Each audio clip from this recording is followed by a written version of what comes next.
keluarganya ke sini atas undangan kami, dan tentunya kami mengucapkan banyak terima kasih kepada Ibu Bapak yang telah mendukung acara ini sehingga bisa terselenggara dengan baik. Sangat bangga bahwa ternyata teman-teman Indonesia masih mempunyai jiwa gotong royong seperti kultur kita selama ini, walaupun teman-teman sudah tinggal lebih dari 10 tahun di luar negeri. Pertama-tama saya ingin memperkenalkan diri. Saya Esti Andayani, Duta Besar Indonesia untuk Norwegia merangkap Republik Islandia. Saya datang kemari bersama staf. Mungkin sudah pada kenal. Yang pertama, selain dengan staf, saya membawa ibu saya, jadi saya cukup bangga juga ibu saya masih sehat. Kemudian saya ada Ibu Wening Esti Probo. Beliau adalah Minister Counselor fungsi ekonomi. Kemudian ada Bapak Angki, beliau adalah Counselor untuk fungsi protokol dan konsuler. Jadi nantinya beliau yang akan menyampaikan berbagai aturan-aturan baru terkait mengenai kekonsuleran. Tapi kami juga membawa beberapa staf lokal. Mungkin sudah banyak yang kenal Pak Sulu di sana, Pak Heri di sini. Lalu kalau Pak Heri membantu Ibu Wening. Lalu masih ada yang muda-muda itu Pak Reza dan Pak Fuad. Nah, itu beliau berdua. Masih ada si Theo, kemana ya? Oh, ada lagi yang di dalam. Pak Theo, dia juga sudah cukup lama. Jadi inilah tim kami yang saat ini membantu saya dan datang kemari untuk dan yang paling penting adalah kami punya bendaharawan. Nah, itu tadi yang menjadi MC, namanya Ibu Vincentia Juvenka. Panggilannya Ibu Vivin, kalau nggak bisa bilang V, Pipin. Peringatan Hari Sumpah Pemuda menurut Undang-Undang Nomor 104 Tahun 2009, itu yang disebut pemuda adalah usia 16 sampai 30 tahun. Nah, Ibu Vivin ini masih termasuk pemuda karena usianya baru 25 tahun. Tapi apapun, saya ingin menyampaikan bahwa Sumpah Pemuda itu menjadi sesuatu yang sangat penting bagi di mana kesadaran para pemuda-pemuda kita pada masa penjajahan Belanda untuk menyadari bahwa ada sesuatu yang salah selama ini, bahwa kita dijajah oleh Belanda, atau istilahnya dijajah atau occupied oleh Belanda. Itu mereka mulai sadar bahwa harusnya bisa berdiri sendiri. Lalu mereka mengatakan bahwa itu tahun 1928, 28 Oktober 1928, kemarin 28 Oktober, yang dioccupy oleh Belanda dari Sabang sampai Merauke. Merauke itu adanya di Papua, tapi bukan Papua Nugini. Jadi harus bisa dibedakan antara Papua dan Papua Nugini. Dulu mungkin sempat dibilang Irian Barat, kemudian menjadi Irian Jaya, sekarang kembali lagi menjadi Papua. Mungkin yang sudah lama sekali dari luar, saya harapkan bisa juga mengetahui apa yang terjadi, karena dengan teknologi yang sangat maju, saya yakin sekali teman-teman sangat tahu perkembangan tanpa harus saya menjelaskan di sini. Tapi kami putra dan putri Indonesia berbangsa satu, bangsa Indonesia. Kita terdiri dari sekian banyak suku bangsa. Masing-masing waktu itu ada Yogyakarta, yang Sumatera, yang Celebes dan sebagainya. Tapi mereka kemudian bersatu mengatakan bahwa kami adalah bangsa Indonesia. Dan yang terakhir, yang sangat penting adalah kami putra dan putri Indonesia menjunjung itu mengangkat tinggi-tinggi bahasa persatuan bangsa Indonesia. Jadi saya berharap Ibu dan Bapak sekalian, meskipun jauh berada di Norway, memang kalian harus menjunjung dimanapun langit menjunjung. Disitulah kita menuntut. Mereka takut penutur bahasa di Papua itu sebetulnya ada lebih dari ratusan local languages, bahasa-bahasa lokal di Papua juga sudah hampir hilang karena penuturnya hilang. Nasional bahasa Indonesia menjunjung bahasa persatuan karena kita dari berbagai daerah dengan bahasa-bahasa daerah, tapi kita punya penghubung dan kita bisa saling memahami, saling mengerti karena bahasa Indonesia itu. Kemudian di sini dikatakan oleh Pak Menteri bahwa bangun pemuda Indonesia yang berjiwa wirausaha, berdaya saing, dan peduli sesama. Maksudnya adalah mengandung pesan bahwa langkah menuju Indonesia yang mandiri, maju, dan bermartabat sangat bergantung pada karakter pemuda yang kokoh, mengetahui bahwa ilmu itu bukan hanya untuk dirimu sendiri, tapi untuk kemajuan keluargamu dan kemajuan lingkunganmu, khususnya kemajuan bangsa dan negeri.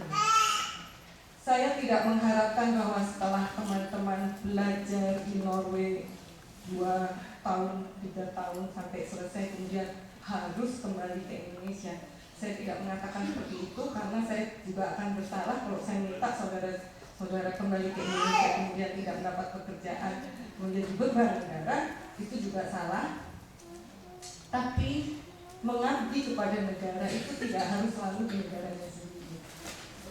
Banyak hal yang bisa Ibu Bapak lakukan untuk kemajuan bangsa ini dimanapun adanya. Jangan lupa bahwa core atau apa intinya Ibu Bapak dan saudara-saudara sekalian itu adalah akarnya adalah Indonesia. Semuanya ini kan mentransfer pengetahuan dan teknologinya kepada orang-orang lain, dan mereka saya kemarin bertemu dengan perusahaan Starpoint. Mereka mengatakan mereka tidak pernah ingin kemudian menempatkan orang-orang Indonesia yang sudah belajar di sini di Indonesia, bekerja di sana di tempat-tempat yang juga punya karir yang baik nanti. Jadi mereka akan rela menyerahkan cabang ilmu pengetahuan dari Norwegia. Dan perlu saudara-saudara ketahui bahwa mereka tidak hanya akan energi baru dan terbarukan atau bahasa Inggrisnya new and renewable energy, di mana itu menjadi komitmen menteri kita yang baru bahwa ke depan kita akan lebih memakai new and renewable energy daripada fossil energy. Ini secara bergotong royong bahkan mengajak keluarga, suami yang orang Norwegia untuk terlibat di dalam berbagai kegiatan untuk acara hari ini. Pertahankanlah itu untuk menjadi bekal saudara-saudari, ibu bapak untuk bisa menjadi peduli kepada sesamanya, khususnya kepada sesama bangsa ataupun kemanusiaan. Apakah teman-teman masih bisa menyanyikan lagu yang sangat penting di dalam rangka Hari Sumpah Pemuda? Lagu itu adalah satu nusa, satu bangsa. Kalau memang bisa, teksnya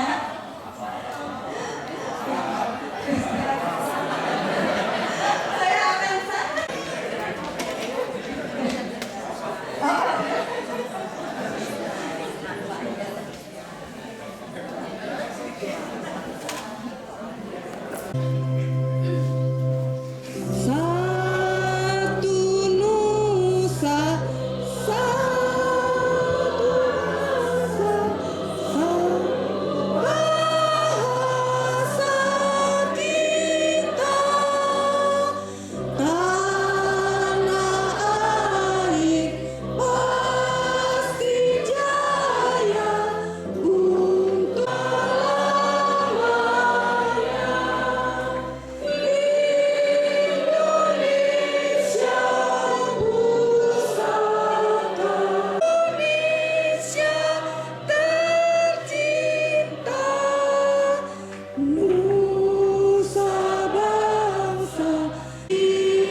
supaya diingat-ingat lagi, supaya diingat-ingat lagi dulu.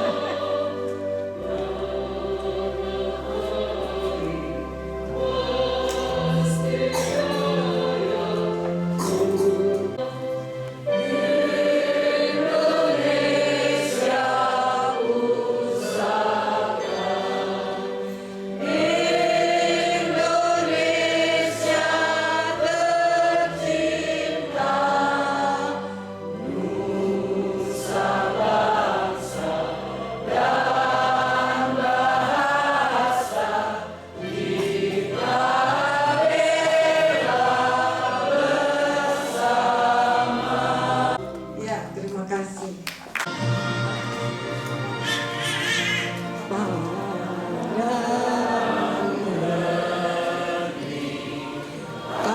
Kami berjanji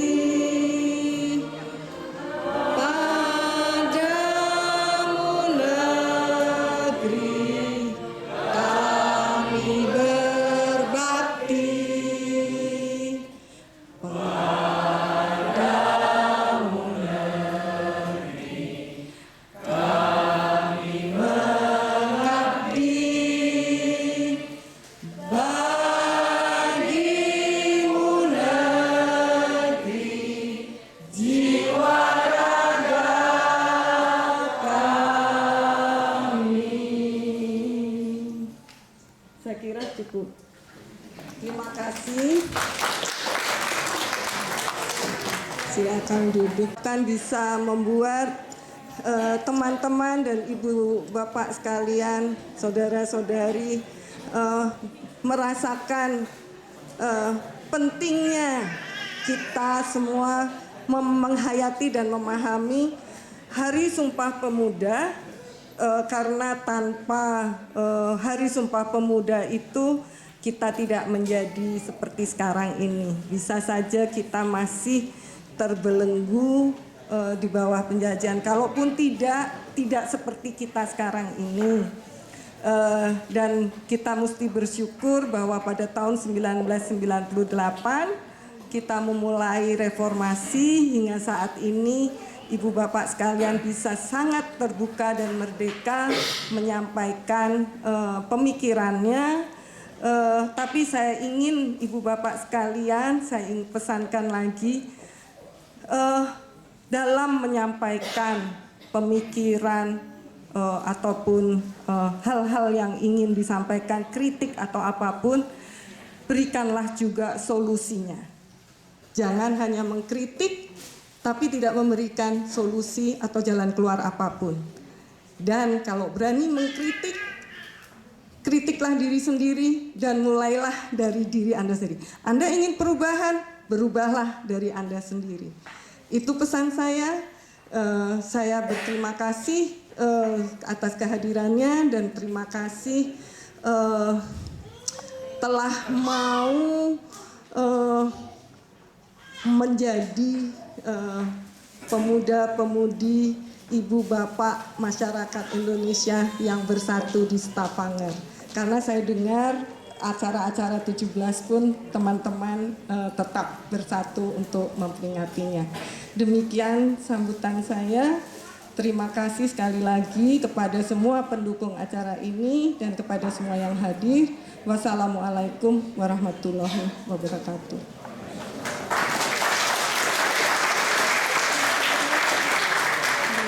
Terima kasih atas kata sambutan yang diwakili oleh Ibu Widi. Kepada Ibu Widi kami persilakan.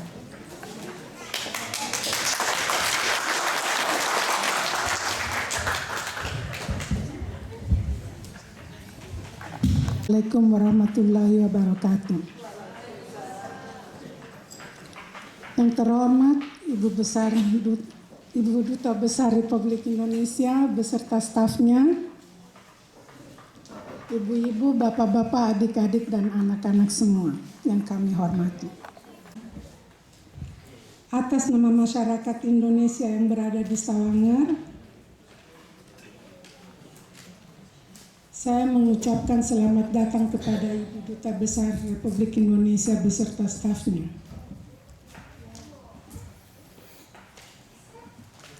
Kami terdiri dari ibu-ibu, anak-anak, dan studi pelajar-pelajar.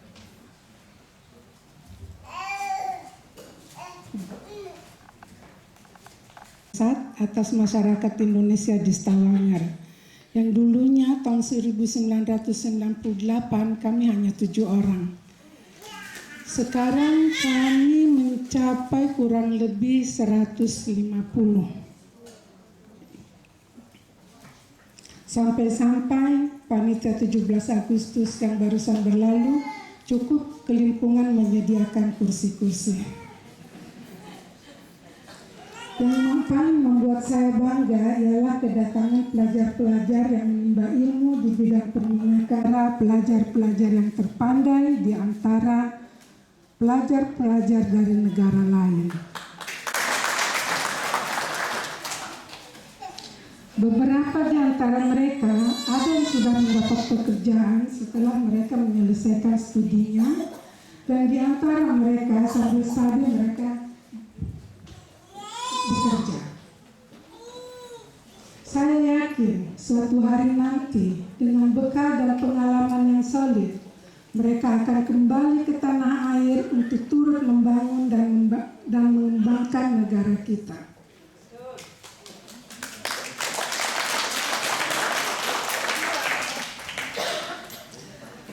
Bagi kami yang tinggal menetap di sini, kami sangat menjunjung tinggi dan melestarikan budaya dari negeri kita tercinta dengan mengadakan berbagai kegiatan-kegiatan seperti berbuka puasa bersama, halal bihalal, merayakan 17 Agustus secara gotong royong, atau sekedar berkumpul bersama untuk menghilangkan rasa rindu terhadap sanak famili dan tanah air tercinta. Akhir kata, saya harapkan agar silaturahmi ini bukan hanya untuk terakhir kali, tapi kita tetap lestarikan agar hubungan kita tetap erat dan saling kenal satu sama lain serta menjalin tali persaudaraan. Cukup sekian, Bu. Assalamualaikum warahmatullahi wabarakatuh. Sebelumnya saya ada sedikit tanda mata untuk Ibu dari kami masyarakat Indonesia.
Selamat sore dan salam sejahtera buat teman-teman di Stapangar.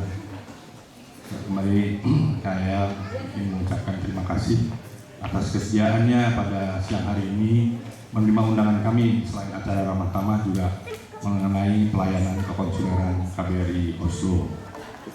Baru bergabung dengan KBRI Oslo itu sejak bulan Agustus 2011. Jadi sebetulnya terhitung baru juga di lingkungan KBRI Oslo. Kesempatan untuk bisa ke Stavanger bertemu dengan teman-teman dan maupun nanti selanjutnya ke kota besar lainnya di Norway juga merupakan kesempatan yang baik bagi saya sendiri untuk mengenal lebih dekat. Mengenai kekonsuleran, sebetulnya yang dibidangi oleh KBRI Oslo itu merupakan kepanjangan dari pemerintah.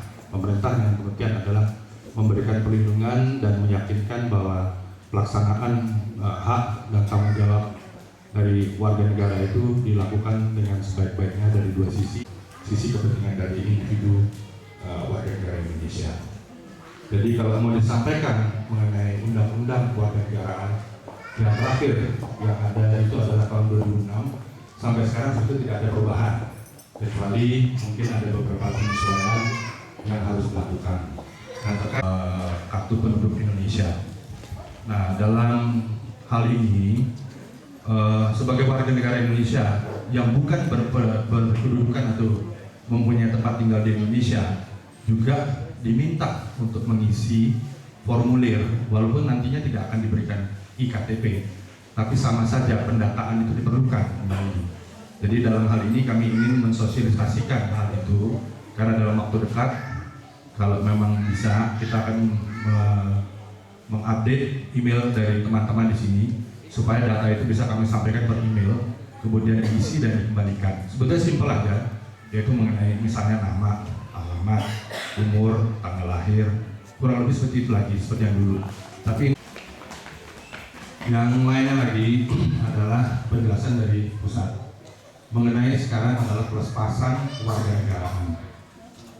Permintaan dari pusat dalam hal ini harus melengkapi salah satunya yang paling pokok itu adalah akte kelahiran. Walaupun itu kopinya pun tidak apa-apa. Kalau dulu akte kelahiran itu kan memang kadang-kadang sulit ya. Tapi kalau kita kan sekarang pada generasi yang sekarang, saya rasa akte kelahiran itu masing-masing mempunyai. Itu satu. Baru di KBRI Oslo, saya ingin mendapatkan masukan dari teman-teman. Apa yang harus dilakukan dalam memberikan pelayanan saja masalah pengurusan paspor dan hal-hal seperti itu. Jadi sebetulnya tidak ada yang baru, tapi sebetulnya ini menjadi suatu forum bagi saya buat masukan, sehingga kita bisa memperbaiki dan bisa mendekati kepada kepentingan teman-teman di sini. Mungkin ini ya juga saudara Riza. Jadi sebagai gambaran aja mau menyampaikan bahwa kesulitan luar negeri. Sebagai contoh saja di KBRI, saya boleh sombong bahwa saya mempunyai 2 rekan yang mendukung kegiatan yang menunjukkan bagaimana keseriusan pemerintah dan keseriusan KBRI untuk melakukan pelayanan yang lebih baik. Nah, tadi selama di sini